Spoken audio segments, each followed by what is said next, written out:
Miércoles Santo. Lectura del Santo Evangelio según San Mateo. En aquel tiempo uno de los 12, llamado Judas Iscariote, fue a los sumos sacerdotes y les propuso: ¿qué estáis dispuestos a darme si os lo entrego? Ellos se ajustaron con él en 30 monedas de plata. Y desde entonces andaba buscando ocasión propicia para entregarlo. El primer día de los ácimos se acercaron los discípulos a Jesús y le preguntaron: ¿dónde quieres que te preparemos la cena de Pascua? Él contestó: id a la ciudad, a casa de quien vosotros sabéis, y decidle: el maestro dice, mi hora está cerca, voy a celebrar la Pascua en tu casa con mis discípulos. Los discípulos cumplieron las instrucciones de Jesús y prepararon la Pascua. Al atardecer se puso a la mesa con los 12. Mientras comían, dijo: en verdad os digo que uno de vosotros me va a entregar. Ellos, muy entristecidos, se pusieron a preguntarle uno tras otro: ¿soy yo acaso, Señor? Él respondió: el que ha metido conmigo la mano en la fuente, ese me va a entregar. El Hijo del Hombre se va como está escrito de él, pero ay de aquel por quien el Hijo del Hombre es entregado. Más le valdría a ese hombre no haber nacido. Entonces preguntó Judas, el que lo iba a entregar: ¿soy yo acaso, maestro? Él respondió: tú lo has dicho. Palabra del Señor. San Mateo nos da cuenta del momento de la traición de Judas, que algunos sitúan en el miércoles de la semana de la Pasión, uno antes de la última cena, o sea, hoy. Y por eso la tradición primitiva de ayuno cristiano fue miércoles y viernes. El motivo era ese: miércoles por la traición y viernes por la pasión. Esto creo que lo comentamos. Queda claro de este relato que no fueron los sumos sacerdotes a sobornar a uno de los discípulos para que entregasen a Jesús. Este Jesús que se les ocurría, sino que fue uno de los íntimos discípulos a ofrecer entregarlo y a pactar cuánto recibiría por esa execrable traición. La mayor, la más criminal y la peor deslealtad. Es decir, la más incalificable traición de la historia se estaba cumpliendo. 30 monedas de plata fue el precio de la ignominia, el precio de la sangre de Cristo. Llegan los días de los ácimos, de los panes sin levadura, que los judíos comían en la octava de Pascua. Los días que recuerdan la fuga del pueblo hebreo de Egipto, de la liberación, cuando no había tiempo a leudar el pan. El primer día de los ácimos era cuando se sacrificaba el cordero pascual. Se acercaba Pesaj, la Pascua judía, que recordaba el paso del ángel exterminador por Egipto, cuando dio muerte a todos los primogénitos de hombres y animales de los egipcios, pero no tocó a ninguno de Israel. Porque esa era la conmemoración en el tiempo de Jesús, y no el paso del Mar Rojo como fue después, como es ahora. Id a la ciudad, a casa de quien sabéis. Se está refiriendo al lugar donde preparar la cena para celebrar la Pascua. Id a la ciudad, a casa de quien sabéis. Así lo presenta Mateo. Mientras Marcos da otros datos. Dice que sigan un hombre que lleva un cántaro con agua. Bueno, verdaderamente es una señal porque los cántaros con agua los llevaban las mujeres. Y donde entre, esa es la casa. Y con iguales señas lo relata San Lucas, agregando que quienes iban a buscar la casa para preparar la Pascua eran Pedro y Juan. Esa casa, la de la última cena, sería de la familia de Marcos, el evangelista, que es además donde se reunían luego a orar. Y al atardecer, cuando la luz de aquel jueves va menguando, se disponen el Señor y sus discípulos en torno a la mesa. Y Jesús a todos anuncia que será traicionado, será entregado por uno de ellos.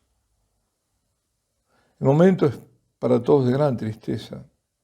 Y las preguntas, ¿soy yo, Señor? ¿Soy yo? Es como decir, ¿tú has pensado eso de mí? ¿En qué puedo haberte traicionado? Son preguntas con un trasfondo de incredulidad de quienes se saben, sí, claro, pecadores, pero no al punto de traicionar a su maestro, a su Señor.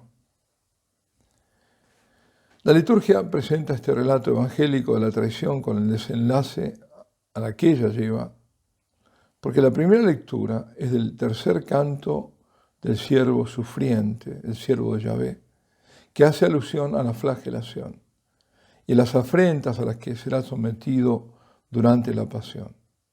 Y el Salmo insinúa el momento en el que Jesús echa a los mercaderes del templo.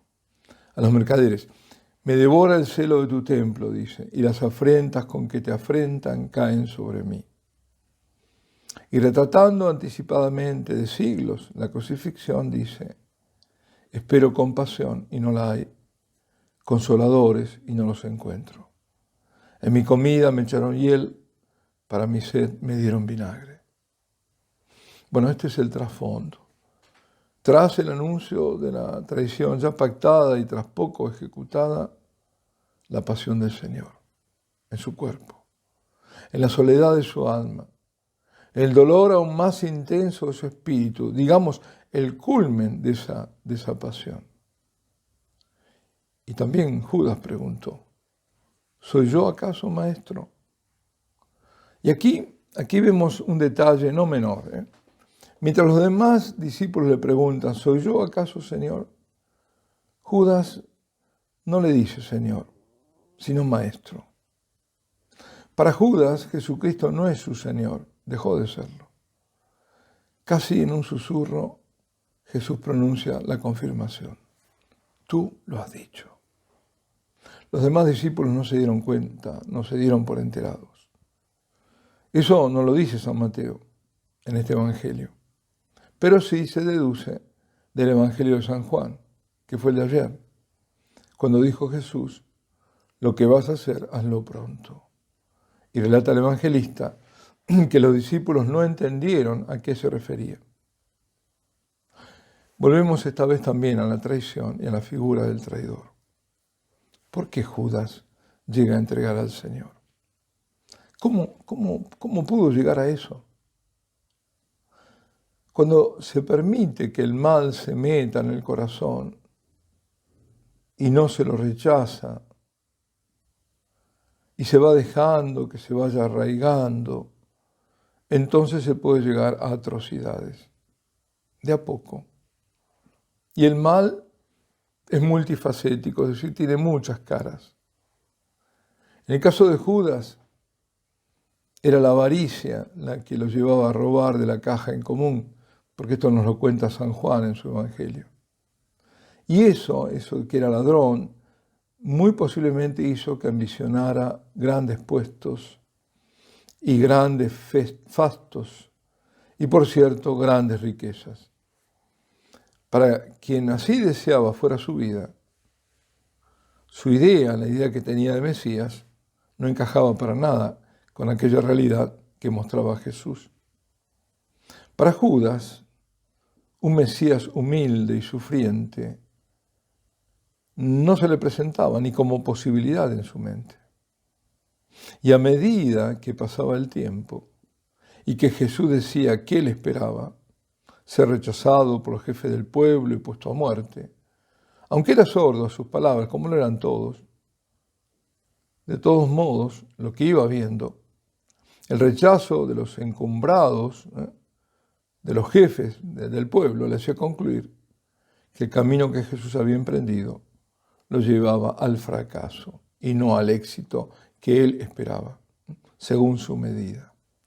Judas ve en el abajamiento de Jesús, en su decidido camino a la cruz, un fracaso, un fracaso. Desilusionado de su Señor, por quien quizás al comienzo había sentido admiración, o más bien entusiasmo, diría, entusiasmo, fue paulatinamente cambiando esa entusiasta admiración o ese entusiasmo, nacido de su propio error, porque creía otra cosa que iba a ocurrir, fue cambiando por desprecio e incluso odio, ya que la obra del Señor frustraba sus ambiciones. La razón de la traición quizás no era obtener dinero por la traición, aunque sí lo fuera, sobre todo porque habría esperado sacar más de 30 monedas de plata, sino más bien la razón habría que buscarla por el lado de una suerte, también digo, de ciega venganza, porque no midió totalmente, digo ciega porque no midió la consecuencia final, la prueba es que se ahorcó, y también rencor hacia Jesús. Los jerarcas del judaísmo, sumos sacerdotes del templo, como decir los cardenales, ¿no? Es decir, los más altos prelados de la iglesia, es la semejanza, pactaron con Judas. Se ajustaron con él en 30 monedas de plata y desde aquel momento Judas, desde la oscuridad de su corazón, buscaba la ocasión propicia para entregar al rey que él, en su trágica vida, no supo reconocer. En el fondo, esa es la tragedia del hombre, no ser santo, no buscar la santidad, no procurar serlo, no seguir a Jesús para unirse a Él, no encontrarse con Jesús cuando Él camina a tu lado, cuando Él ahora se ofrece perpetuamente en sacrificio redentor para rescatar lo perdido y lo hace en cada misa. Jesucristo viene a nosotros en su palabra,